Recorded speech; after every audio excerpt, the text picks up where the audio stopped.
D'après l'Évangile de Jean, il semble que les origines galiléennes de Jésus ne l'ont pas aidé. Pourquoi cela? Tout d'abord, si nous regardons au chapitre 1er, nous pouvons voir un certain Nathanaël qui pose cette question. Peut-il venir de Nazareth quelque chose de bon? Nous sommes alors au tout début du ministère de Jésus, et il n'est qu'un inconnu pour la plupart de ses contemporains. Plus tard dans le récit, nous pouvons voir que son origine galiléenne pose un nouveau problème. Jésus est maintenant bien connu, un peu trop même pour les chefs religieux de l'époque. Ce Jésus les déstabilise dans leur routine doctrinale bien établie.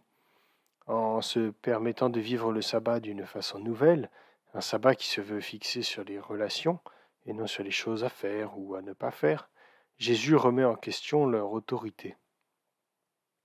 Au chapitre 7 du même évangile, c'en est trop pour eux. Ils veulent réduire Jésus au silence. Et pour cela, ils sont prêts à tout, y compris à faire preuve d'une mauvaise foi incroyable. Aux gardes qui n'ont pas osé le saisir, ils diront que Jésus est un manipulateur. À Nicodème, qui dit qu'il serait sage d'entendre la version de Jésus avant de l'accuser, ils lui diront « Es-tu toi aussi de Galilée? Cherche bien et tu verras que de la Galilée il ne sort pas de prophète. » Or Nicodème ne parlait pas de la légitimité de Jésus, il parlait de la légitimité du principe d'accuser une personne qui est absente des discussions et qui ne peut donc pas se défendre. Mais qu'importe la réalité quand on cherche à vendre son point de vue de cette façon. Pas de prophète en Galilée, pourtant Naoum, Jonas et Ésaïe viennent tous les trois de Galilée.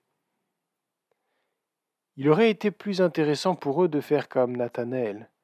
Bien que celui-ci se demande « peut-il venir de Nazareth et donc de Galilée quelque chose de bon ?», il accepte de laisser ses a priori de côté et d'aller à la rencontre de Jésus. De cette rencontre, il en sortira transformé, et il dira à l'attention de Jésus « Maître, tu es le Fils de Dieu, tu es roi d'Israël. » Et nous, est-ce que nos a priori parfois ne nous empêchent pas d'aller à la rencontre de Dieu, de nous-mêmes ou des autres ?